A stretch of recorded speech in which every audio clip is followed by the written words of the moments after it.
urgente. Foi descoberta a forma como o Irã ainda continua respirando, mesmo sob o bloqueio devastador imposto pelos Estados Unidos em Hormuz.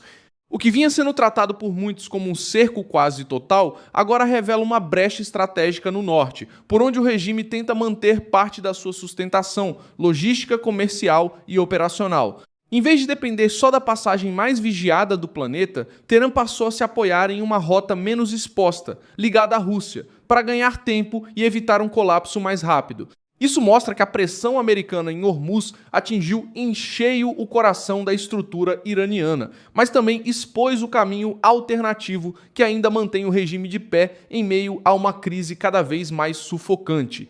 Neste sábado, 18 de abril de 2026, o ponto central já não é apenas a passagem de navios no Golfo. O foco passa também por um corredor menos falado, mas cada vez mais importante para a sobrevivência logística de Teherã. O que está acontecendo na prática? Os Estados Unidos começaram a criar condições para a retirada de minas no Estreito de Hormuz, e a própria Marinha Americana informou no dia 11 de abril que 2 navios de guerra cruzaram a área justamente para preparar essa operação. Só que, mesmo depois do anúncio iraniano de abertura da passagem, o risco continuou alto. Na sexta-feira, 17 de abril, um aviso naval visto pela Reuters disse que a ameaça de minas em partes do estreito ainda não era plenamente compreendida e que evitar a área deveria ser considerado. Quem está no centro dessa história? De um lado, o regime iraniano e a Guarda Revolucionária Islâmica. Do outro, os Estados Unidos, que ampliaram a pressão militar e marítima. No meio disso, entram Rússia e Israel. A Rússia porque reforçou o uso do Mar Cáspio como rota comercial para o Irã. Israel porque afirmou em março ter atingido alvos navais iranianos no próprio Cáspio, numa ação que mostrou que nem o corredor do norte está fora do alcance da guerra.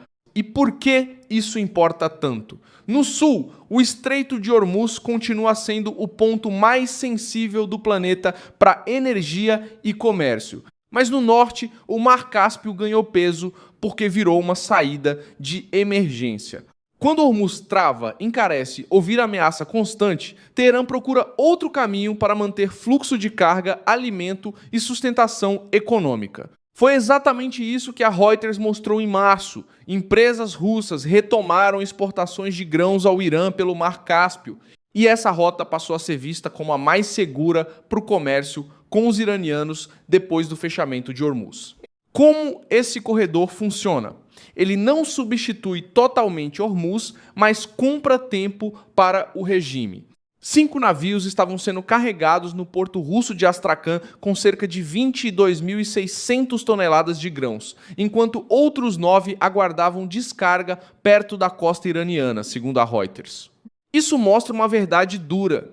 Guerra não é sustentada só com mísseis, drones e discursos. Guerra também depende de porto, navio, carga, seguro e rota aberta. Quando o sul fica sob ameaça, o norte vira oxigênio. E é justamente essa respiração que o Irã não quer ver exposta com clareza para o mundo. Quando se observa o movimento dos navios, o quadro fica ainda mais revelador. Na sexta-feira, cerca de 20 embarcações tentaram cruzar Hormuz depois do anúncio de reabertura, mas muitas pararam ou voltaram.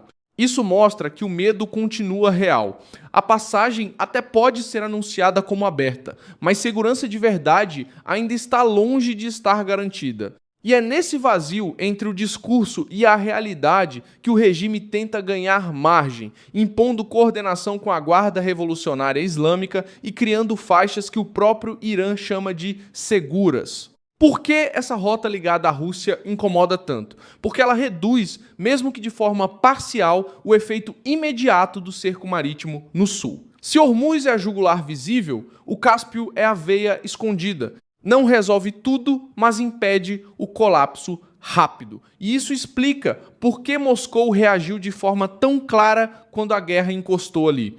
Em 24 de março, o Kremlin disse que veria de forma extremamente negativa qualquer transbordamento do conflito para o Mar Cáspio. Essa frase não saiu por acaso. Ela mostra que aquela área virou zona sensível para os interesses russos e iranianos ao mesmo tempo. Há outro ponto decisivo. O mercado já entendeu que a crise não terminou. A Reuters informou em 15 de abril que o tráfego de petroleiros por Hormuz seguia abaixo do nível de antes da guerra. E uma análise publicada no dia 13 afirmou que o fechamento do estreito pelo Irã quebrou um padrão de décadas e mudou o cálculo de risco na região. Em outras palavras, mesmo quando há trégua, o estrago estratégico continua. O mundo passou a ver que Teherã está disposto a usar essa passagem como arma. E por isso qualquer rota alternativa passa a ter valor imediato para o regime. No fim, a pergunta mais importante é simples. Por que o Irã não quer que essa rota seja o centro da conversa? Porque ela revela fragilidade. Revela que o regime pressionado no sul precisa buscar sustentação no norte. Revela a dependência crescente da Rússia. Revela que o discurso de força esconde uma necessidade urgente de manter abastecimento, fluxo e tempo. E revela também que a disputa já não é só por um estreito famoso. Ela agora envolve o mapa inteiro da sobrevivência iraniana. Quando isso ganhou força?